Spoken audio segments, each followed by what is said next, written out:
101 concept of geometry का first class है। इसमें मैं किस तरीके से पढ़ाऊंगा, कैसे पढ़ाऊंगा, आपको कैसे नोट्स बनाना है जिससे आपको ज़्यादा बेनिफिशियल हो एग्ज़ाम टाइम पर, हर चीज़ के बारे में आज शुरुआत के 5, 7, 8 मिनट डिस्कशन करूंगा। अगर आपको लगता है कि ये सब चीज़ों का आपको ज्ञान बहुत है, सुनने का एक्सपीरियंस बहुत है, आप तो ये सब चीज़ें स्किप कर दो, सीधा आप वीडियो को आगे बढ़ा के वहाँ से पढ़ना स्टार्ट करो जहाँ से पढ़ाना शुरू किया हूँ। बिकॉज समय ही सब कुछ है और समय से बड़ा कुछ नहीं है, तो आप अपना टाइम सेव कर सकते हो। देखो 101 कॉन्सेप्ट ऑफ ज्योमेट्री है क्या। 101 कॉन्सेप्ट ऑफ ज्योमेट्री ये है कि अगर आप किसी भी टीचर से पढ़ रहे हो, चाहे वो XYZ कोई भी सर हो, तो आप देखो कि जनरल एक ज्योमेट्री पढ़ाने वाले टीचर 60 से 70 घंटे कम से कम क्लास देते हैं। मेरे से बताया जाता है कि सर 1.25-2 घंटे की 50 क्लास है, 60 क्लास है, मतलब लगभग 100 आवर्स आपको ज्योमेट्री पढ़ाया जाता है, 70 आवर्स, 80 आवर्स। उतना ज्योमेट्री को आप रिटेन नहीं कर पाओगे। अगर मैं बात करूं पेपर में कितने सवाल आएंगे, तो प्री में आपके मैक्सिमम 3 या कभी कभी 4 आ जाते हैं, 3 से 4। मेंस में आपको वही 4 से 6 के बीच में मान लेते हैं। तो आप अगर 10 सवाल को 10 वेरिएशन भी मान लो, मैं मान लिया कि मैक्सिमम 10 सवाल आएंगे और 10 अलग अलग टाइप से आएंगे, एक भी सिमिलर नहीं होगा, तो भी आपके 10 ही वैरायटी के सवाल हुए ना। 80 घंटे 100 घंटे क्यों पढ़ना है। तो मैं इसी चीज को ध्यान में रखते हुए 101 कॉन्सेप्ट ऑफ ज्योमेट्री आपको पढ़ाऊंगा। मेरा टारगेट है कि 25 आवर्स से 30 आवर्स मैक्स जाए, इससे कम ही जाए, ज्यादा ना जाए। सारे कॉन्सेप्ट आपका डिस्कस हो जाए, कॉन्सेप्ट वो जो एग्जाम में आते हैं। मुझे यहाँ ज्ञान नहीं दिखाना है कि मैं ज्योमेट्री में कितना बड़ा ज्ञानी हूँ। मुझे ये बिल्कुल नहीं बताना है कि पाइथागोरस थ्योरम पाइथागोरस ने कैसे बनाया था, एक बार उसने ऐसे करके सोच रहा था तो उसने पाइथागोरस बना दिया, ऐसे कुछ नहीं हमें सिखाना। हमें ये सिखाना है कि पाइथागोरस थ्योरम ये होता है और इससे ऐसे सवाल बनता है, बात खत्म। मैं लास्ट अनाउंसमेंट में भी ये बात बोला था कि 2 टाइप का डिस्कशन होता है। अगर आप थोड़ा सा टीचिंग के बारे में भी जानना चाहो तो मैं सिखा देता हूँ। एक होता है टीचर सेंटर डिस्कशन या टीचर ओरिएंटेड बोल दो, टीचर सेंटर डिस्कशन, और एक होता है स्टूडेंट सेंटर डिस्कशन। तो मैं अगर बोलूं तो मैं एक एस्पिरेंट के पॉइंट ऑफ व्यू से देखूं तो मैं इसके ऊपर चलूंगा, क्योंकि मुझे सिर्फ ये बता दो कि ये कॉन्सेप्ट है और इस कॉन्सेप्ट का जो जो पार्ट है ऐसे होता है और इस पे इस तरीके का सवाल बनता है, बात खत्म। मुझे बिल्कुल नहीं जानना है कि वो कॉन्सेप्ट के पीछे कहानी क्या है और ये क्या है, कुछ भी नहीं जानना आपको, ठीक है। हम लोग इसी के ऊपर चलेंगे। स्टूडेंट सेंटर डिस्कशन करूंगा मैं, बिल्कुल वो बेसिक बातें नहीं करूंगा जिससे आपका टाइम पास हो। अब आपको इसको कैसे यूज करना है मैं ये भी बता दूं। 2 कॉपी रखो, एक रफ कॉपी रखो और एक पतली सी 10 रुपए वाली या 20 रुपए वाली कॉपी खरीद लो। अच्छे पेज उसका अच्छा हो, अच्छे पेज वाला, मान लो उसे फेयर कॉपी या रफ कॉपी, मतलब नोट्स वाली कॉपी, जो बोलना हो बोल सकते हो, मैंने नॉलेज ज़्यादा है नहीं। अगर मैं आपको बोलूं इस कॉपी पे सिर्फ आपको ना ऐसे कॉन्सेप्ट 01, 02, 03, 04 जैसे जैसे पढ़ाते जाऊंगा लिखते जाना है। लगभग आपके 20 से 30 पेज में यूज करूंगा और आपको एक ज्योमेट्री के सारे कंपाइलेशन मिल जाएगा। यहां पे आपको रफ कॉपी पे क्या करना है, जैसे मैं कॉन्सेप्ट पढ़ाया, पॉज करो, जो भी सवाल 3 सवाल 4 सवाल कराऊंगा, 1-2 इजी सवाल कराऊंगा, 1-2 मॉडरेट और 1 डिफिकल्ट, उस सारे के सारे सवाल को खुद से ट्राई करने हैं। सवाल का नोट्स नहीं भी बनाओ तो चिंता मत करो, यूट्यूब पर वीडियो रहेगी और इस सवाल का PDF आपको प्रोवाइड कर देंगे, तो सवाल का नोट्स नहीं बनाओ, टाइम सेव हो जाएगा। कॉन्सेप्ट आपको बार बार रिवाइज करते रहना है। सवालों को जब आप सॉल्व करना शुरू करोगे तो खुद ब खुद आपका एप्लीकेशन स्ट्रांग हो जाएगा, क्योंकि ज्योमेट्री में आपको थ्योरम याद रहना इंपॉर्टेंट है। थोड़ी बहुत चीजें होती है कि सिमिलरिटी में कोई थ्योरम नहीं होता है, उसको अप्लाई करने सीखना होता है। अगर आपको ये पता ही नहीं है कॉम्प्लीमेंट्री एंगल क्या होता है, सप्लीमेंट्री एंगल क्या होता है, आपको पता ही नहीं है कि राइट एंगल ट्रायंगल में PBH का यूज कहाँ कहाँ कैसे कैसे किस किस तरीके से किया जाता है, आपको पता ही नहीं कि इन रेडियस क्या होता है, सर्कम रेडियस क्या होता है, इन सेंटर क्या होता है, सर्कम सेंटर क्या होता है, ऑर्थो सेंटर क्या होता है, तो आप कर ही नहीं पाओगे। तो आपको सिर्फ उसका मेन फार्मूला और उसका एप्लीकेशन आना चाहिए, कहानी नहीं आना, तो कोई दिक्कत नहीं। तो आपको इस बात को ध्यान रखना है। अब मैं आगे अगर बात करूं मेरे लाल, तो ये यूजफुल कौन कौन से एग्जाम के लिए है? यूजफुल आपके SSC CGL pre plus mains, SSC CHSL pre mains, CPO MTS में नहीं आता है, जीडी में भी नहीं आता है, लेकिन मैं सीडीएस लेवल को आराम से टच करूंगा, सारे अच्छे सवाल लेकर आऊंगा, क्योंकि सीडीएस में ज्योमेट्री अच्छा पूछा जाता है। तो सीडीएस, एफकैट का पेपर होता है, एफकैट, और भी मिलिट्री सर्विसेज का एग्जाम होता है, उसके भी पेपर से मैं लेकर आऊँगा। अदर स्टेट के एग्जाम में जो कुछ अच्छे सवाल आए होंगे, एक आधे अच्छे सवाल मिल जाते हैं स्टेट एग्जाम में भी, उसे भी पिक करके लाऊंगा और सारे एग्जाम के ज्योमेट्री को मैं कवर करूंगा। अगर मैं बात करूं कि आगे आपको क्या करना है, तो आपको क्लास 1 है, अगर आप क्लास 1 देखना स्टार्ट किए हो तो कंप्लीट करने के बाद इस कमेंट को करना, डिड इट। इससे क्या होगा, एक कॉन्फिडेंस मिलेगा आपके अंदर भी और मेरे अंदर भी कि हाँ इतने बच्चे मुझे देख रहे हैं। नेक्स्ट, हमारा बेसिक से हाई लेवल चलेगा ज्योमेट्री, मतलब मैं वो बेसिक थ्योरम भी जिस पे सवाल आता है वो कराऊंगा। मैं कोई ऐसा बेसिक थ्योरम भी छोड़ूंगा नहीं जिस पे सवाल आता है, सारे और जितने एडवांस लेवल के थ्योरम है जिस पे सवाल आता है, इररिलेवेंट में कोई ऐसा डिस्कशन ही नहीं करूंगा, जिस पे सवाल आता है उस सारे के सारे चीज में कराऊंगा। आपको सारी वीडियोज को सीक्वेंस में देखना है, ऐसा नहीं कि आज ना हम 7वां देखेंगे, 7 दिन बाद 8वां देखेंगे, बिल्कुल नहीं, कोई बेनिफिट नहीं होगा। पीडीएफ और आंसर की जो भी होगा इसका सब कुछ आपको टेलीग्राम पे बोर्ड पीडीएफ मिल जाएगा, ठीक है। वो अभी हम लोग उसका, अगर आप डिमांड करोगे प्रिंटेबल पीडीएफ, तो अभी हम प्रिंटेबल पीडीएफ आपको नहीं दे पाएंगे, इसके लिए तहे दिल से सॉरी। प्रिंटेबल पीडीएफ अगर देंगे भी तो आपको पूरा कंप्लीट होने के बाद देंगे। नेक्स्ट, अगर आपको पसंद आ रहा है, लग रहा है कि हाँ जो खड़ा अभिषेक ओझा सर है आपके सामने, इनका इफॉर्ट इसमें लग रहा है और ईमानदारी भी, क्योंकि ऑनेस्टी बहुत ज़रूरी है, तो आप इसे शेयर कर सकते हो कहीं भी। और कोई भी पेड कोर्स का इंक्वायरी चाहिए तो आप व्हाट्सएप करना इस नंबर पे। चलो मैं आगे बात करूं तो देखो, जैसा कि मैं चीज़ों को कंसाइज करना, स्पीड को बढ़ाना, पेपर को सॉल्व करना, एग्जाम ओरिएंटेड कैसे सॉल्व करना है, पेपर में बैठे हो तो आपका अप्रोच क्या होना चाहिए, इन सब के ऊपर डिस्कशन करता हूँ। उसी भी चीज़ को डिस्कशन करते हुए मैंने 30 डेज कैलकुलेशन सीरीज पढ़ाया। अगर आप देखोगे तो ये जो 2 मिलियन, 4 मिलियन, 5 मिलियन सब्सक्राइबर वाले कॉपी कर रहे हैं, कभी इसे कॉपी नहीं कर पाएंगे, बुरा नहीं माने। क्यों नहीं कर पाएंगे? क्योंकि मैं बेसिक जोड़ घटाव नहीं सिखाया हूँ कि स्क्वायर कैसे निकालते हैं। देखता हूँ 4 क्लास लोग स्क्वायर रूट पर दे रहे हैं। भाई पढ़ लो यार, अच्छे से पढ़ लो। 4 क्लासेस में स्क्वायर रूट कौन पढ़ता है? कोई बात नहीं, जाने दो, बुरा लगेगा हमें भी। अब अगर मैं बात करूं कि मैं इसमें सिखाया क्या हूं, थोड़ा सा देखो। जैसे इसमें एक क्लास आपको दिख रहा है concept of shifting, concept of shifting. अभी शिफ्टिंग का यूज कैसे है पूरे चैप्टर में, आगे जाओगे तो एलिगेशन, जाओगे तो आपको कॉन्सेप्ट ऑफ ब्रेकिंग कोई बुक में नहीं मिलेगा। आगे अगर जाओगे तो आप वैल्यू पुटिंग के ऊपर क्लास है, यूनिट डिजिट के ऊपर क्लास है, सीएनडी के ऊपर क्लास है, how to use options in exam, इन सब के ऊपर क्लास है। तो प्योर स्पीड बूस्टिंग सेशन है। आपको पूरे यूट्यूब पर जाके डेट मैच करा लोगे, ऐसा क्लासेस कभी नहीं मिला था। मैंने पूरा अपना जो भी 4 साल 5 साल के तैयारी प्लस टीचिंग का एक्सपीरियंस था इन 30 क्लासेस में दिया हूं। इसके लिंक को हम लोग कमेंट में पिन कर देंगे, जाके देखना। आपको लगता है मैथ्स आपका बहुत स्ट्रांग है, आपको मैथ्स में बिल्कुल दिक्कत नहीं है, तो आपको 16th सेशन से देखना चाहिए। 16th क्लास से जाकर 30 तक देखो। लगता है कि नहीं मैं शुरू से देखूंगा तो ज्यादा बेनिफिट होगा, तो आप 1 से 15 भी देखना। क्लियर? अब आ जाओ हम लोग सेशन को स्टार्ट करते हैं। काफी टाइम पास हो गया। अब देखो मैं बता दूं सेशन क्या है। इसमें बिल्कुल भी हम लोग पॉइंट क्या है, लाइन क्या होता है, लाइन सेगमेंट क्या होता है, नहीं डिस्कस करूंगा। बिल्कुल हमें सिर्फ उन बातों का डिस्कशन है जहां से सवाल में पेपर आते हैं, पेपर में सवाल आते हैं, सवाल में पेपर नहीं। अब देखो हम लोग स्टार्ट करते हैं। जो एंगल होता है ना, एंगल आपके पढ़ोगे तो एक होता है एक्यूट एंगल, एक होता है राइट एंगल, एक होता है ऑब्ट्यूज एंगल। उनसे पेपर में डायरेक्ट सवाल नहीं आते। सवाल जो आपके पेपर में आते हैं वो आता है complementary angle, supplementary angle.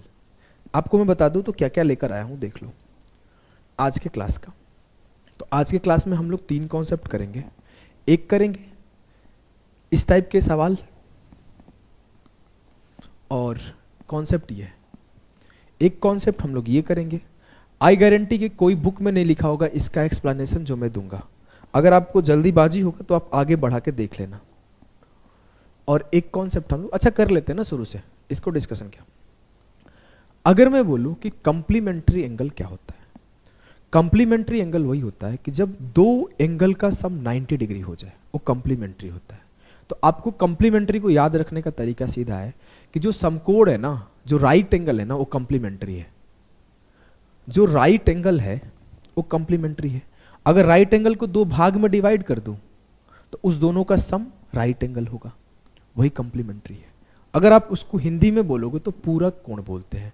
When the sum of the measure of the two angles is, the angles is 90 degree, the angles are called complementary angles.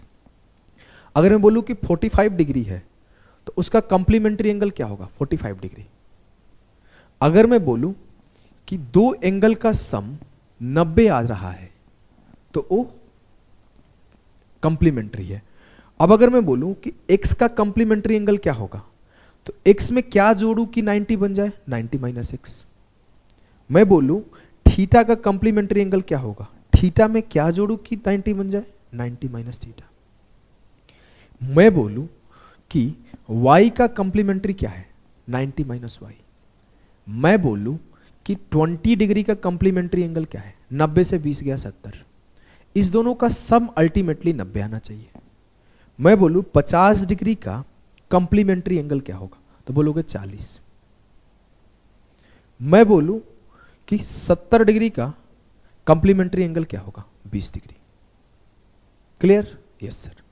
अब जब आप याद कर गए हो तो इससे डायरेक्ट सवाल कैसे पेपर में बनते हैं, देखो पेपर का आया वो सवाल है, बेसिक सा सवाल है। One angle of the complementary angle is 45 degree, find the other angle. पूरक कोणों में से एक कोण 45 डिग्री का है तो दूसरा कोण ज्ञात करें। सिंपल है, दोनों का सम 90 होना चाहिए। 45 में 45 जोड़ूंगा तो 90 होगा। क्लियर? बहुत आसान सवाल था। Yes sir. आगे आओ, धीरे धीरे हम लोग अच्छे लेवल के भी सवाल करेंगे। अभी बेसिक है, फिर हम लोग मिला के करेंगे। अगर मैं आगे बात करूं, मेरे लाल, मेरे गुड्डा, मेरे गुड़िया, तो पूछा क्या है, find the complementary angle of 77 degree 15 second. 15 minute होता है ना, मिनट। तो आपको पता है कि जो 60, अगर आपको मिनट उनट नहीं याद करना है मत करो, 60 के ऊपर एक अगर ऐसे दे दिया गया तो ये 1 डिग्री के बराबर होता है। और 60 के ऊपर अगर 2 ऐसे दे दिया गया तो ये 1 ऐसे के बराबर होता है। तो 2 वाले सीन नहीं है तो इसे छोड़ देते हैं, हमें 1 वाला सीन है। तो हम लोग किसको जोड़े 77 में कि 90 बन जाए। तो 77 में 22 जोड़ूंगा 90 बनेगा क्या, नहीं। 77 में 22 जोड़ूंगा 90 बनेगा क्या, नहीं। 77 में 12 जोड़ूंगा 89 डिग्री बनेगा। तो 89 डिग्री, और जब मैं 44 में 15 जोड़ूंगा तो ये 59 बनेगा। लेकिन सर 1 डिग्री बनाने के लिए मुझे 60 की जरूरत होती है, जो कि नहीं है। मुझे फिर ये ऑप्शन भी खत्म हो गया, ऑप्शन सी आंसर होगा। क्लियर? देखो पेपर में ये सवाल आया हुआ है, सीडीएस का पेपर देखोगे तो, और इसको थोड़ा और एक्सटेंडेड आया हुआ है कि आपका जो पूछा गया है ना, बहुत अच्छा सवाल पूछा गया है कि 77, 15 और आगे शायद 38, 38 था ऐसे। अब देखो ये बेसिक सवाल था, सभी लोगों को समझ में आया होगा। कंप्लीमेंट्री एंगल क्या होता है, 2 एंगल का सम होता है। अगर एक एंगल गिवन है तो दूसरा निकाल लेंगे, ठीक है। अब इसके हाई लेवल के सवाल आएंगे, लेकिन मैं उसके पहले आपको सप्लीमेंट्री एंगल सिखाऊंगा। सप्लीमेंट्री एंगल क्या होता है, देखो जो सप्लीमेंट्री एंगल होता है ना, जब 2 एंगल का सम 180 हो जाए। अब देखो मुझे सप्लीमेंट्री का ना, मैं जब पढ़ता था तो मैं भूल जाता था कि कंप्लीमेंट्री 90 और सप्लीमेंट्री 80, 180 कौन क्या होता है, बहुत कंफ्यूजन होता था। मैं कई बार गलती कर देता था, तो मैंने याद किया कैसे, ये जो एस है ना, ये एस ऐसे है, अगर इसे ऐसे मिला दो तो ये 8 बन जाता है। मतलब सप्लीमेंट्री एंगल का बात है तो 180 होगा, ठीक है। तो आपको जब भी पूछा जाए सप्लीमेंट्री एंगल तो इसे बोलते हैं समपूरक कोण। और समपूरक कोण क्या होता है, जब 2 एंगल का सम 180 डिग्री हो जाए तो उसे संपूरक कोण कहते हैं। संपूरक कोण क्या है? इसे लीनियर पेयर भी बोल सकते हैं, क्योंकि जो ये एंगल होता है ना, स्ट्रेट एंगल बोलते हैं, लीनियर पेयर नहीं, सॉरी, स्ट्रेट भी बोल सकते हैं। ये पूरा का पूरा 180 होता है। क्लियर? अगर मैं यहां पे बोलूं कि when the sum of the measure of the two angle is 180 degree, the angles are called supplementary angle। जब दो कोणों का एक योग 180 डिग्री है तो वे दोनों एक दूसरे के संपूरक हैं। जैसे अगर मैं बोलूं कि 20 डिग्री का सप्लीमेंट्री एंगल क्या है, तो 180 से 20 घटा दो, 160। 50 डिग्री का सप्लीमेंट्री एंगल क्या है, 180 से 50 घटा दो, 130। 70 डिग्री का सप्लीमेंट्री एंगल क्या है, बोलोगे 110 डिग्री। अगर आपसे बोला जाए कि थीटा का सप्लीमेंट्री एंगल क्या है, तो बोलोगे 180 माइनस थीटा। एक्स का सप्लीमेंट्री क्या है, 180 माइनस एक्स। वाई का सप्लीमेंट्री क्या है, 180 माइनस वाई। क्लियर है? यस सर, एकदम क्लियर है। तो एक बेसिक सवाल इस पे सॉल्व करो।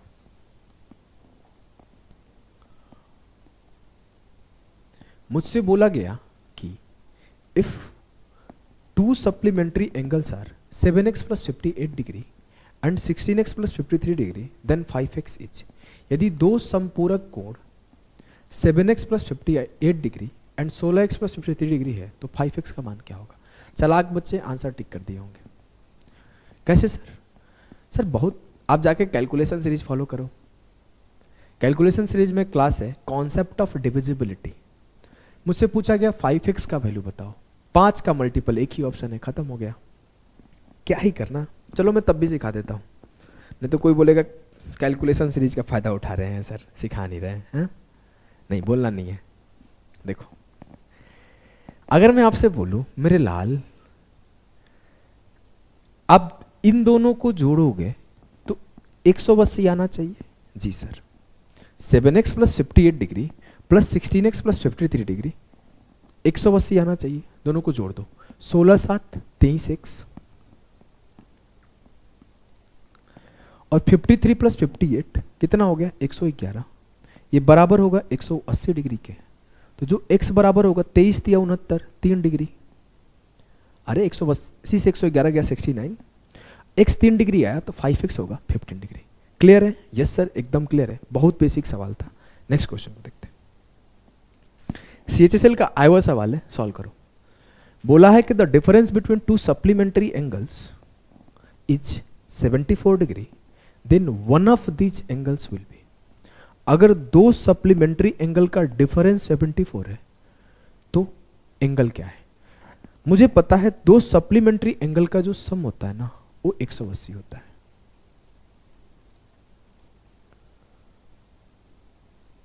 और दो का डिफरेंस दिया हुआ है 74।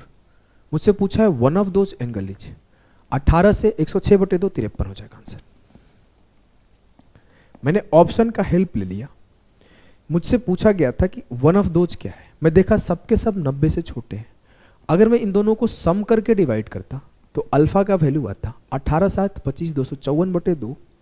काटो, नहीं काट पा रहे हो, जाके कैलकुलेशन सीरीज पढ़ो। 18 7 25 254/2 हो जाएगा 127 डिग्री। और जब 127 आ गया तो एक बार 127 में क्या जोड़ूं कि बीटा आ जाए 53 डिग्री। क्लियर? इसे एक और तरीके से सोच सकते हो। देखो, ये तो आंसर आ गया और तेज करने सिखाता हूं आपको। अगर आपसे कोई बोले कि दो चीजों का सम 180 है और दो चीजों का डिफरेंस 74 है, इसका मतलब क्या है? एक के पास 74 ज्यादा है दूसरे से। अगर मैं बोलूं आसान भाषा में, तो अगर आपके मम्मी के पास 180 रुपए है और भैया को 74 रुपए ज्यादा देने हैं तो क्या करेगी? पहले भैया को 74 दे देगी, फिर बचे हुए को 2 भाग में बांट देगी। तो भैया के पास तभी तो 74 ज्यादा जाएगा, तभी तो बोला जाएगा भैया और तुम्हारा डिफरेंस 74 है। तो बस वही कॉन्सेप्ट है। दोनों का डिफरेंस 74 है, तो जो बचा हुआ रेस्ट क्या है 106। 106 को दो भाग में बांट दो 53। 106 का एक भाग 53 और एक भाग 53, लेकिन इसे तो 74 ज़्यादा मिलेगा, तो एक हो जाएगा 127। क्लियर? बहुत आसान। आ जाओ आगे चलते हैं। अब देखो आपको यहां से कंप्लीमेंट्री और सप्लीमेंट्री मिक्स करा दिया मैं। बोला है कि two angles are complementary to each other if 2 times of one angle is 9 less than 5 times of other angle then find the supplement of smaller angle. सवाल को पॉज करके ट्राई करो, ऐसे हवाबाजी से सिलेक्शन नहीं होता। फिल्म नहीं चल रहा है कि बस देख लो अब सीन आएगा मार मार मार मार हीरो मारेगा, है सब नहीं चल रहा है। बंद, रोको, रोक के ट्राई करो, ट्राई करो, नहीं तो इससे बेनिफिट नहीं होगा। बहुतों का वीडियो देख लिए होंगे, मेरा भी देख के निकल जाओगे, मेरा बोलोगे नौकरी नहीं हो रहा है, मास्टर खराब है। देखो क्या है, दो angles are complementary to each other. जब दो कोण एक दूसरे का संपूरक कोटि पूरक है, मतलब तो उसका सम 90 है। If 2 times of one angle is 9 less than 5 times of other angle. मुझे पता है कि अगर वो एक दूसरे के कंप्लीमेंट्री होगा, तो अगर एक x होगा तो एक 90 माइनस x होगा। अब मुझसे बोला है कि एक नंबर का दो गुना is 9 less than 5 times of other, तो इसके 5 गुने से 9 कम करके और इसको 2 गुना कर दूं। आपको जो करना है करो, मेरे को ऐसा नहीं है कि उसी से करना है, मैं उल्टा भी कर सकता हूं, अपने ऊपर है। किसी एक के साथ एक काम, किसी एक के साथ दूसरा काम। बोला है ना कि एक कोण का 2 गुना दूसरे कोण के 5 गुने से 9 कम है। अब जिसको जो करना है कर दो। मान लो मैं इसको 2 गुना कर दिया, तो इसके 5 गुने से 9 कम कर दूंगा। अगर मैं इसको 5 गुना से 9 कम करता तो इसको 2 गुना कर देता। ये दोनों एक दूसरे के बराबर है, यही बोला है ना। If 2 times of one angle is 9 less than 5 times of other angle, कर दिया मैं। 2 और 5 7x, 450 से 9 गया 441।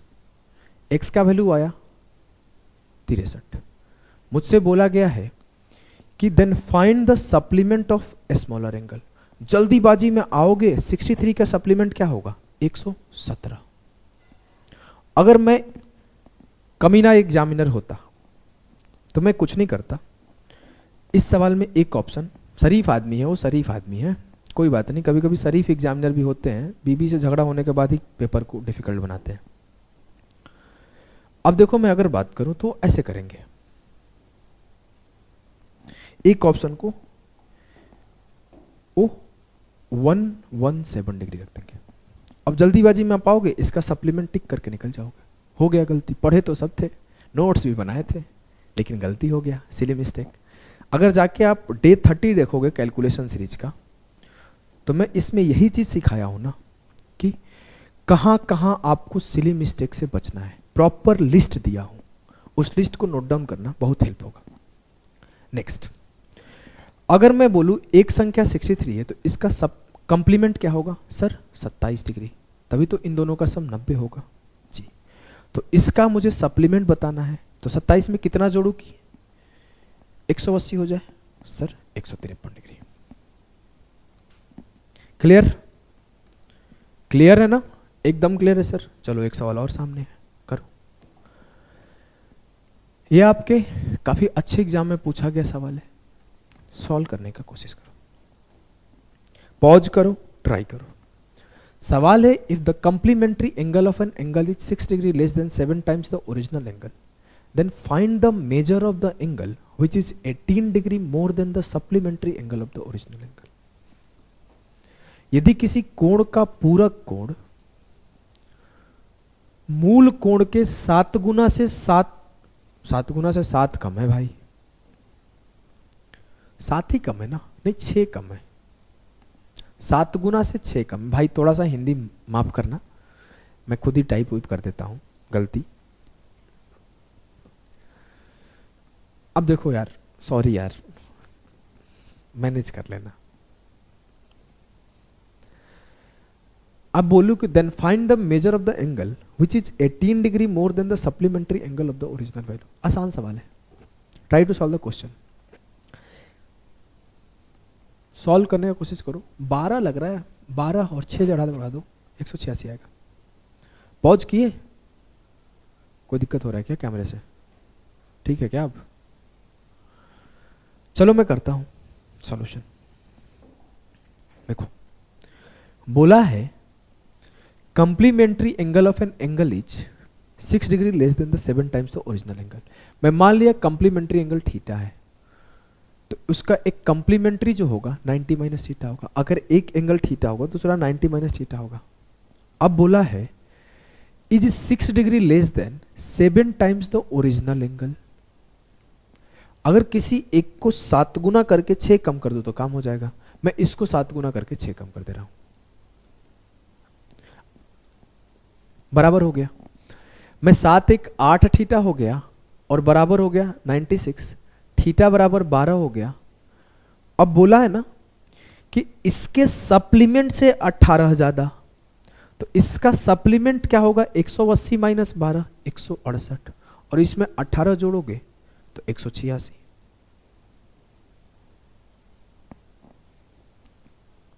क्लियर? Yes sir. देखो आपको थोड़ी परेशानी हो रही होगी क्योंकि चीजें थोड़ी ऊपर से ही चल रही है, स्लो नहीं चल रही है। हो सकता है आपको यहां तक कम समझ में आया होगा, परेशानी भी हुआ होगा कि सर बेसिक नहीं पढ़ा रहे हो। अरे भैया थोड़ा थम जाओ, चुपचाप कॉपी में छापते जाओ। नहीं समझ में आ रहा है ना, छापो, बात मानो। मैं ज़्यादा एक्सपीरियंस है भाई, बात मानो। मैंने सिलेक्शन लिया है, मैं पढ़ा भी हूँ, पढ़ाते हुए भी काफ़ी टाइम हो गया, 2 साल होने वाले हैं।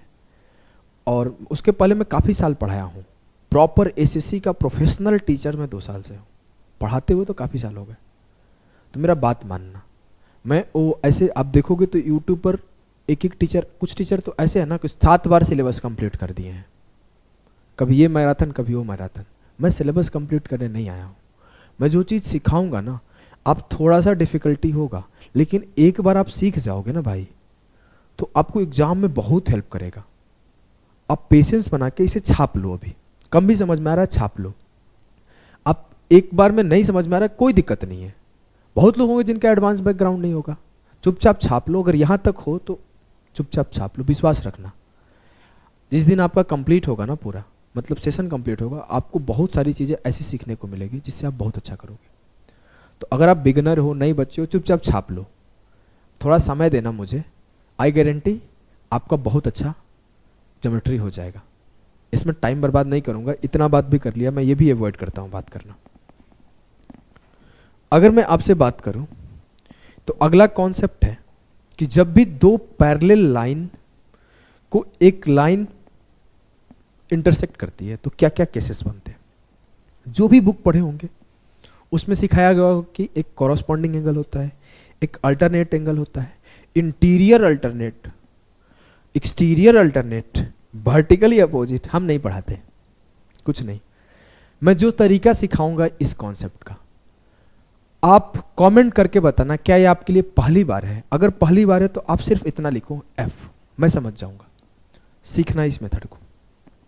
अब बचपन से ये तरीके सब लोग पढ़ते आएंगे, किसी का भी बुक उठाओगे, चाहे एसएससी का, चाहे कैट का, चाहे मैट का, चाहे जेट का, वो सब जगह ऐसे ही लिखा हुआ है। मैं भी लिख के लाया हूं कि when 2 parallel lines are intersected by a transversal line and AB parallel to CD and EF is a transversal line, कोई EF एक त्रियक रेखा है और A और B समानांतर रेखा है, तो क्या क्या केस बनते हैं।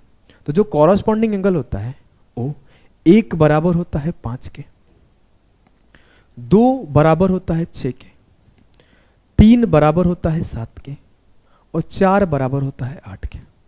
पढ़े हो ना सब जगह। अब मैं बोलता हूं एक चीज, इसको छोड़ दो। देखो क्या था कहानी।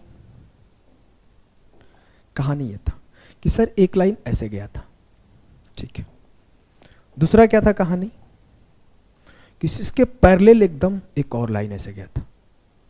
तीसरा कहानी क्या था, सर एक ट्रांसवर्सल लाइन था, वो ऐसे आया था। फिर इन एंगल्स में रिलेशन दिए गए थे, यही हुआ था ना। हाँ, अब देखो, आप जब तक रिलेशन को रटोगे तब तक रटते रह जाओगे। मैं बोला कि अगर मैं इस लाइन को उठा के इसके ऊपर रख दूं, पैरेलल लाइन का मतलब क्या होता है, जो 2 लाइन कभी मिले ही ना, वो दोनों एक साथ जाए, ऐसे जाएगा तो भी जाएगा, ऐसे जाएगा तो भी जाएगा, वो मिलेगा नहीं। पैरेलल लाइन का डेफिनेशन अलग अलग जगह कुछ भी लिखा हो, आपको सिर्फ एक चीज याद रखना है, जो कभी मिल ना पाए। प्रेम एक दूसरे से बहुत है, साथ साथ ही रहेंगे, कभी मिलेंगे नहीं। सच्चा प्रेम वही है ना जो अधूरा रह जाए। तो ऐसे ऐसे चलते, जब ये है तो ये कभी मिलेगा नहीं, मिलेगा नहीं, दोनों हमेशा बराबर ही चलेगा। जी सर, तो मैं क्यों याद करूं, मैं क्यों याद करूं? मुझे बोला गया था यहां 1 है, 2 है, 3 है, 4 है। पहले चलते हैं, लिख लेते हैं, जैसे जैसे लिखा हुआ है वैसे लिखता हूं मैं। यहां 1 है, अरे रे, यहां 1 है, यहां 2 है, यहां 3 है और यहां 4 है। ये था, हाँ। अब मैं बोला कि इसको उठा के यहां रख दो।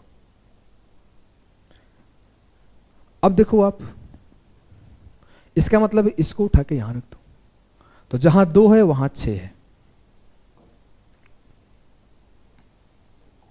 जहां 2 है वहां 6 है, जहां 3 है वहां 7 है, जहां 1 है वहां 5 है, जहां 4 है वहां 8 है। एग्जाम में थोड़ी पूछता है which of the following is corresponding angle, नहीं पूछता। पेपर दिया हूं भाई, सारे पेपर पास हूं। वो देगा कि इसका वैल्यू क्या है तो इसका वैल्यू बताओ, इसका वैल्यू ये है तो उसका वैल्यू बताओ। मैं क्यों रटूं कॉरस्पॉन्डिंग एंगल क्या है, मुझे याद ही नहीं करना, मैं याद ही नहीं करूंगा। मुझे को इतना पता है कि अगर मैं इस लाइन को उठा के इसके ऊपर रख दूं तो मुझे 2 को 6 से रिप्लेस हो जाएगा, 1 5 से रिप्लेस हो जाएगा, 3 7 से रिप्लेस हो जाएगा, 4 8 से रिप्लेस हो जाएगा। किसी भी बुक में देख सकते हो, किसी भी बिजार्ड सर, किसी भी नए नए धुरंधरों को देख सकते हो, बुक में नहीं लिखा हुआ है ये कॉन्सेप्ट। अब आ जाए तो कोई बात नहीं, कोई भी राजा वाली कॉन्सेप्ट किंग देख सकते हो, कोई भी ब्रह्मास्त्र फॉर्मूला बुक देख सकते हो। आ जाओ, अगर मैं बात करूं फिर से एक बार समझना, पैरेलल लाइंस का डेफिनेशन क्या है? पैरेलल लाइंस का डेफिनेशन ही यही है कि वो कभी मिले ना। अगर वो कभी मिलेगी नहीं तो हमेशा इक्वली से सीधा सीधा जाते रहेगा। हाँ, तो मैं इसको उठा के इसके ऊपर रख दिया, मुझे सारा का सारा थ्योरम प्रूफ हो गया, सारा का सारा चीज याद हो गया। जैसे ही मैं इसे रखा यहां पर, तो मुझे क्या मिला कि जो 1 है वो 5 के बराबर है, जो 2 है वो 6 के बराबर है, जो 3 है वो 7 के बराबर है, जो 4 है वो 8 के बराबर है। क्लियर? Yes sir. अब देखो आप, जैसे ही ये चीज आपको क्लियर हुआ, अब आप देखना एक दो चीज और। यहां बोला गया अल्टरनेट एंगल 3 बराबर होता है 5 के, ये 3 बराबर होता है 5 के। और एक बोला गया है वर्टिकली अपोजिट एंगल, मतलब कि आमने सामने के कोण बराबर होते हैं। 5 बराबर 7, 8 बराबर 6, 1 बराबर 3, 4 बराबर 2, बोला गया ना? बोला गया सर। ये 3 बराबर 7, 7 बराबर 5, तो 3 बराबर 5। हम प्रूफ कर दिए कि 3 बराबर 7 है, तो ये 5 जो जाएगा यहां जाएगा, 3 और 5 बराबर है। नहीं तो 3 बराबर 7 है और 7 बराबर 5 है, तो 5 और 7 बराबर है। बड़ी चीज नहीं है ना कोई प्रूफ करना। फिर से एक बार सुनना, ध्यान से सुनना, लिख सकते हो। अगर मैं इस लाइन को यहां उठा के रखा तो 3 और 5 सामने सामने है, बराबर है। अगर मैं इस लाइन को यहां उठा के रखा तो 3 और 5 ही सिर्फ आमने सामने नहीं है, जैसे उठा के रखा तो देखो ये 2 इस 8 के बराबर है, तो 2 और 8 भी बराबर है। ये 1 इस 7 के बराबर है, तो 1 और 7 भी बराबर है। तो अब आप लिखते जाओ, देखो जितना लिखना है लिख सकते हो कि मेरा जो 2 है वो 8 के बराबर है। मुझे याद नहीं करना भाई, मैं प्रैक्टिकल करूंगा ना, ज्योमेट्री है, लाइंस को अपने अकॉर्डिंग सजा दूंगा। अगर मैं इसको यहां रखा तो 2 8 के बराबर आ गया, इसको ही यहां रखा तो 1 7 के बराबर आ गया। इसको ही यहां उठा के रखा हूं तो 3 5 के बराबर आ गया, जो कि दिखा हुआ है। जब इसको ही यहां उठा के रखा तो ये जो 6 है यहां चला गया, 6 ऊपर है, 2 के बराबर है, तो 4 जो 2 के बराबर था 4 अब 6 के बराबर है, जो कि लिखा हुआ है। डन। इतना कॉपी में नोट कर लिए होंगे, अगर नहीं किए हैं तो अब आगे नोट करना। मिटाता हूं इसको, यहीं पे एक्सप्लेन करूंगा। मुझे अभी अभी पढ़े हमने सर, अभी अभी हमने क्या पढ़ा, अभी अभी हमने क्या पढ़ा कि कोई भी लाइन है उसके ऊपर एंगल बना है तो उसका जो वैल्यू होता है 180 डिग्री होता है। अगर ऐसे कोई भी लाइन है उसके ऊपर एंगल बना है तो 180 होता है, ऐसे भी है ऐसे बना है तो 180 होता है, ऐसे भी है ऐसे बना है तो 180 होता है। इतना हमें समझ है। इसका मतलब आप कहना क्या चाहते हो? देखो कहना क्या चाहते हैं, सीधा बात बताओ सर, सीधा बात बता रहे हैं। मतलब 1 और 4 180 है, 1 और 2 भी 180 है, 2 और 3 भी 180 है, 3 और 4 भी 180 है। ये तो समझ में आ रहा है, इसमें कोई बड़ी चीज थोड़ी है। देखो बड़ी चीज समझना, बड़ी चीज ये समझना मेरे लाल, मेरे गुड्डा, मेरे गुड़िया, कि मैं इसको जैसे उठा के यहां रखा तो मेरे को ये पता चला कि जो 5 है वो यहां चला जाएगा, तो 4 और 5 भी 180 है। तो इस पॉइंट को नोट कर सकते हो कि एंगल ऑफ 4 प्लस एंगल 5 बराबर 180 डिग्री। जैसे इसको यहां रखा तो ये 5 ऊपर चला जाएगा, तो 4 और 5 का सम 180। सेम जैसे इसको ऊपर वहां रखा तो ये 3 और 6 का सम 180 हो जाएगा। तो एंगल 3 और एंगल 6 का भी सम 180 होता है। क्लियर? सेम फॉर द, यहां से ऐसे उठा के रखा तो 2 और 7 का भी सम 180 हो जाएगा। इसको यहां उठा के रखा तो 1 और 8 का भी सम 180 हो जाएगा। बहुत आसान सी चीज है, मुझे और कुछ आता ही नहीं भाई, मेरे को तो नाम भी नहीं याद है किसका क्या है, सच बता रहा हूं। मैं भूल जाता हूं कॉरेस्पॉन्डिंग कौन है, अल्टरनेट कौन है, इंटीरियर अल्टरनेट कौन है, एक्सटीरियर अल्टरनेट कौन है, नाम भी नहीं याद होता। मुझे सिर्फ इतना पता होता है, ये लाइन को उठा के उस पर रख दो, प्रूफ हो गया सब कुछ, जितने भी थ्योरम है, सारे के सारे कॉन्सेप्ट। इसके लिए रट्टा लगाना पड़ता है, रटना क्यों है, मैं सिर्फ इस लाइन को उसके ऊपर शिफ्ट कर दूंगा। क्लियर? अब आ जाओ सवाल करते हैं। पहला सवाल है आपके सामने, 3 पैरेलल लाइन है, दिख रहा है ना सवाल? हाँ बहुत अच्छा दिख रहा है। 3 पैरेलल लाइन है जी सर, 3 पैरेलल लाइन है, 1 2 3, और उसको 3 पैरेलल लाइन काटी है। इसका वैल्यू थीटा है, इसका वैल्यू 70 है। थीटा का वैल्यू बताओ। सर कुछ नहीं करूंगा मैं, अच्छा मैं पहले इस लाइन को उठा के यहां शिफ्ट कर दूंगा। दिख रहा है कलर? हाँ इसको ले लेता हूं, ज्यादा अच्छा दिखेगा। इस लाइन को उठा के यहां रखूंगा तो मेरा थीटा यहां आ जाएगा, मैं इसको उठा के यहां रखूंगा तो थीटा यहां आ जाएगा। थीटा और 70 180 चाहिए, तो थीटा 110। फिर से सिखाऊं? फिर से सिखाऊं? सिखाता हूं, पेशेंस रखो, हमें जल्दी नहीं है, हमारे पास बहुत पेशेंस है। आइए, मैं बोला इस लाइन को उठा के यहां रखा, इस लाइन को उठा के यहां रखा, तो जो थीटा है यहां आ गया। अब इस लाइन को उठा के यहां रखा तो जो थीटा है वो यहां आ गया, तो मेरा जो यहां वाला थीटा है यहां आ गया। तो थीटा प्लस 70 180 चाहिए, तो थीटा 110 होगा। क्लियर बा? Yes sir, everything is clear. Now the next question is,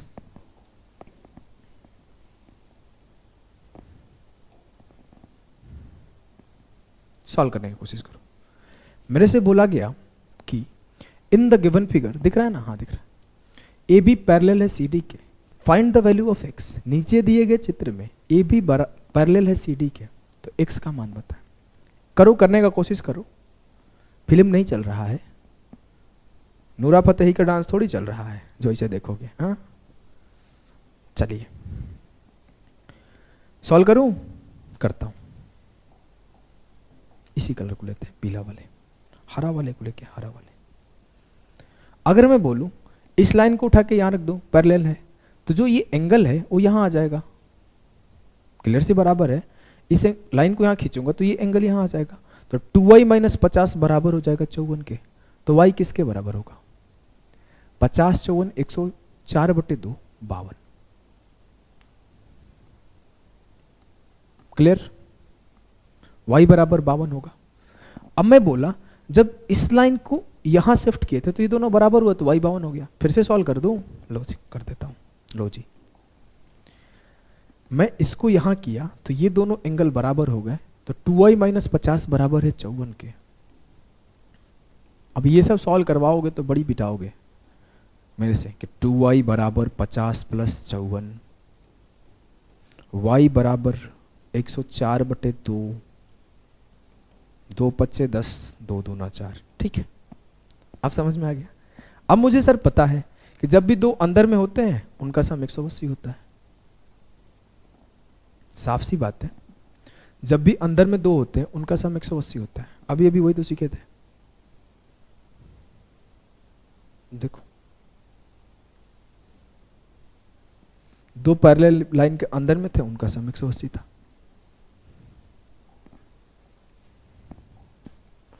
इन दोनों का सम 180 चाहिए। मुझे y52 मिल गया, मुझे y52 मिल गया। 50 50 100 4 2 6 74 will be the correct answer. इन दोनों का सम 106 आ गया, तो x 74 होगा, तभी तो 180 होगा। कुछ लिखना उखना नहीं था ऐसे सवालों में। इसका सम 154 है तो ये 76 होगा। क्लियर? 104 तो उसका 76 होगा, गलती बोल गया। 106 तो ये 74 होगा। 5 5 10 4 2 6 106 डिग्री, तो ये आपका 74 होगा। मुझे नहीं लगता इसमें कोई कंफ्यूजन होगा लाल, क्लियर होगा सभी कुछ। अगर दिक्कत होगा तो एक बार आप घुमा के देखना, चीज़ें बहुत क्लियर से बताता हूँ मैं, ज़्यादा लंबा करने का कोई मैटर ही नहीं है। इसको सॉल्व करो। इस सॉल्व करते टाइम ध्यान देना कि ये लाइन और ये लाइन पैरेलल है। थोड़ा सा ना फिगर बनाते टाइम मैं गलती कर दिया हूँ, ऐसे हल्का सा कर्व कर दो तो ये दोनों पैरेलल है। कंसीडर करना ये पैरेलल है, ये लाइन और ये लाइन पैरेलल है, कंसीडर करके चलना। दिख नहीं रहा है, थोड़ा सा हल्का कर्व होना चाहिए जो कि दिख नहीं रहा है। सॉल्व करो। बोला गया है x प्लस वाई का वैल्यू बताओ। ये 100 डिग्री है, ये x है, ये 110 डिग्री है, ये 30 डिग्री है, ये y है। बहुत आसान है सर। कैसे? बहुत आसान है। हाँ, अगर मैं आपसे बोलूं कि इसको यहां शिफ्ट कर दो, नहीं समझ में आ रहा है? देखो, आपको ना शिफ्ट करने का तरीका कई लोगों का अलग अलग होगा। मैं चलो और आसान करता हूं। अगर मैं बोल दूं इसे बढ़ा दो आगे, तो ये कितने का होगा? 80 का। और मैं अगर बोलूं कि यहां पे एक पैरेलल लाइन ड्रॉ कर दो, तो इन दोनों का सम 100 होगा जी। तो वही चीज मैं बोल रहा था कि अगर ये आगे है और अगर ये ऐसे है तो इसको शिफ्ट करोगे तो ये 100 बन जाएगा। अगर वैसे नहीं समझना, आ जाओ, मैं एक और तरीके से 100 समझाता हूं। आओ देखो, कौन सा तरीका है सर समझाने का? कि जो 3 होता है ना वो 5 के बराबर होता है। कैसे सिखाया था ना? इसको यहाँ शिफ्ट करोगे तो 5 यहाँ चला जाएगा, 3 और 5 बराबर होगा। तो ऐसे भी समझ सकते हो, ध्यान से देखना, मैं आपको सिखाता हूँ। मैं अगर इसे नहीं शिफ्ट करना चाहूँ, यहाँ कोई लाइन हो अगर उसके पैरेलल ऐसे, तो मैं बोलूँगा ये एंगल और ये एंगल बराबर होगा। बहुत क्लियर सी बात है, बहुत क्लियर सी बात है। अगर मैं ये भी नहीं बोलना चाहता हूं तो मैं ऐसे बोलूंगा, बस एक यहां लाइन है पैरेलल, जो इसके भी पैरेलल है, अगर इसके पैरेलल है तो इसके भी पैरेलल है। क्योंकि मैं बोलूं एक लाइन ये पैरेलल जा रहा है, एक इसके पैरेलल जा रहा है, तो मैं किसी एक लाइन को इनके बीच का पैरेलल खींच दूं तो तीनों एक दूसरे के पैरेलल होंगे। तो मैं एक लाइन ड्रॉ किया जो इसके भी पैरेलल है और इसके पैरेलल बाय डिफॉल्ट हो जाएगा, इसके भी पैरेलल बाय डिफॉल्ट हो जाएगा। अगर आपको और आसान बनाना है तो और आसान बना दो। आपको पता है दो पैरेलल लाइन अंदर वालों का सम 180 होता है, तो 110 ये है तो 70 ही होगा। मुझे पता है ये बराबर ये है तो x बराबर 30 होगा। अगर आपको ऐसे बराबर करना है तो ये और ये बराबर है। अगर आपको थ्योरम से बराबर करना है तो थ्योरम से भी बराबर कर लोगे। देखो कि जो 3 होता है ना वो 5 के बराबर होता है, तो एक दूसरे के टेढ़े पर मिले बराबर मान लो। अल्टरनेट एंगल से बराबर करना है तो अल्टरनेट एंगल से बराबर करो। जब भी आपको ऐसे लाइन मिल जाए तो अल्टरनेट एंगल से बराबर कर लो। माने तो कि ये बराबर इसके, ये बराबर इसके, तो वही काम कर रहे हैं ना, ये बराबर इसके। बस इसी चीज को ध्यान में रखते हुए उसको मैं बोला कि ये बराबर इसके, तो ये 70 है तो ये बचा हुआ 30 है। जैसे ये बचा हुआ 30 हो गया तो x मेरा 30 है। अब अपन y पे फोकस करेंगे, अब अपन y पे फोकस करेंगे। मैं बोला था ये दोनों लाइन पैरेलल है, मतलब इसको आगे बढ़ाऊं तो ये भी 110 है, तभी तो पैरेलल है। इसको यहां आगे बढ़ा कर रख दिया। अब इन दोनों का सम भी 180 होना चाहिए 110 में, तो ये 70 पूरा होना चाहिए। बहुत क्लियर सी बात है, पूरा 70 होना चाहिए, मतलब ये 40 है। अब ये 40 है तो इन दोनों का सम भी 180 होना चाहिए, तो y 140 है, y 140 है। 140 प्लस 30 170 आंसर आना चाहिए ना। कहीं गलती कर रहा हूं क्या? बताओ ये 110 प्लस 70 180, 100 प्लस ये 100 का 100, ठीक है एकदम। आंसर गलत है, 170 आंसर हो। अगर कहीं गलत मैं किया होगा तो माफ़ करना, आप समझ जाना, कॉन्सेप्ट को समझो। एक बार फिर से एक्सप्लेन कर दे रहा हूँ कि अगर मैं गलती किया होगा तो पकड़ में आ जाएगा। x प्लस वाई 170 आएगा। कहानी ये है कि ये बराबर होगा इसके, और इसका सम 180 चाहिए। मतलब ये छोटू एंगल 70 है, पूरा 100 है, तो बचा हुआ x 30 है। मैं सेम बोलूं कि अगर मैं इस लाइन को यहां ड्रॉ कर दूं तो ये 110 है, अगर ये 110 है तो इसके लाइन और इस दोनों का सम 180 होगा, तो ये पूरा 70 होगा, ये बचा हुआ 30 है, तो ये बचा हुआ 40 होगा। अब सेम कहानी कि दो लाइन के बीच इस दोनों का सम 180 होगा, तो ये y 140 होगा। मैं सही हूं भाई, 140 और 30 170। क्लियर? एक बार खुद से बैठ के ऑब्जर्वेशन लगाओ, जल्दीबाजी नहीं करो, समय है हमारे पास। चलो इसे सॉल्व करो। सेम वही कहानी है, कुछ भी अलग नहीं है। देखो ये 60 है तो ये पूरा 60 होगा, मतलब ये बचा हुआ 45, तो x बराबर हो जाएगा 135। किसको नहीं समझ में आया x निकालने? मैं बोलूं कि एक लाइन है, मैं बोला कि ये लाइन है पैरेलल जा रहा है, तो ये 60 है तो ये भी पूरा 60 होगा, तो ये 15 है तो ये छोटू 45 होंगे। और इसका मतलब है कि ये लाइन है, ये लाइन है, तो इन दोनों का सम 180 होगा, तो ये 45 है तो ये 135 होगा। क्लियर? Yes sir. अब मुझे y और z निकालना है। देखो भाई ये y है तो ये पूरा भी y होगा। बहुत आसान हो गया। मतलब इसका वैल्यू क्या है? y minus 20 degree. अब इसका और इसका सम 180 होगा, तो y माइनस 20 प्लस z का वैल्यू 180 है, और जो x का वैल्यू है 135 है। ये इसका वैल्यू 180 है और जो x का वैल्यू है वो 135 है। मुझे x plus y plus z निकालना है, तीनों को जोड़ दो, 335 आंसर हो जाएगा। अगर मैं बोलूं x plus y plus z, तो मुझे y प्लस जेड का वैल्यू इजीली मिल चुका था कि होगा 180 प्लस 20 200। मुझे x का वैल्यू 135 मिल गया, तीनों को जोड़ दिया तो 335 मेरा x plus y plus z हो गया। क्लियर? ये वैल्यू और ये वैल्यू, इन दोनों का सम 180 होगा, तो ये y माइनस 20 था, ये z था, दोनों का सम 180 था, x का वैल्यू 135 था, दोनों जोड़ दिया। क्लियर है? तो देखो ये ज्योमेट्री का पहला सेशन था, इसमें हम लोगों ने 3 कॉन्सेप्ट पढ़ा। लाइन एंड एंगल में अभी आपको कम से कम 3 से 4 या 5 कॉन्सेप्ट या 6 कॉन्सेप्ट हो जाएगा, तो 6 मैं सिखाऊंगा। मैं कोशिश करूंगा कि आपको अल्टरनेट डेज पर एक क्लास दूं, मतलब वीक में 3 क्लास, वीक में 3 क्लास। और मेरा एक बहुत ही अच्छा सा लाइन है कि efforts are greater than promises. अगर मैं इसे हिंदी में बोलूं तो मैं बहुत अच्छे से बोलता हूं कि मैं तुम्हें चांद सितारे तो नहीं दे सकता, मगर हाँ तंग लम्हों में हाथ पकड़ सकता हूँ। तो मैं बिल्कुल ये नहीं बोलूँगा कि आपको मैं वीक में 8 क्लासेस दूंगा, 3-3 घंटे का दूंगा। मैं आपको ये बोलूँगा वीक में 2 से 3 क्लास दे सकता हूँ, और कोशिश करूँगा कि इससे ज़्यादा दे पाऊँ, 2 से 3 क्लास, इससे ज़्यादा। और हर क्लास में आपको कम टाइम वेस्ट होगा। आज मैं तब भी थोड़ा सा स्टार्ट में मैंने बात करा, आगे क्लासेस में नहीं, आगे सीधे ये कॉन्सेप्ट 4 में ऐसे होते हैं, सवाल ऐसे होते हैं, और ज़्यादा कम टाइम में ज़्यादा कंटेंट डिलीवर करूँगा। तो मिलते हैं नेक्स्ट क्लास में। अगर आपने पूरा क्लास पढ़ा है तो ये कमेंट जरूर करके जाना। कौन सा कमेंट भैया? डिडिट। और कैसा लगा सेशन? पर्सनली अगर देखा है तो कमेंट करके जाना, आप लोगों, जो भी लड़का हो लड़की हो कमेंट करके जाना। तो मिलते हैं नेक्स्ट सेशन में, तभी के लिए बाय बाय।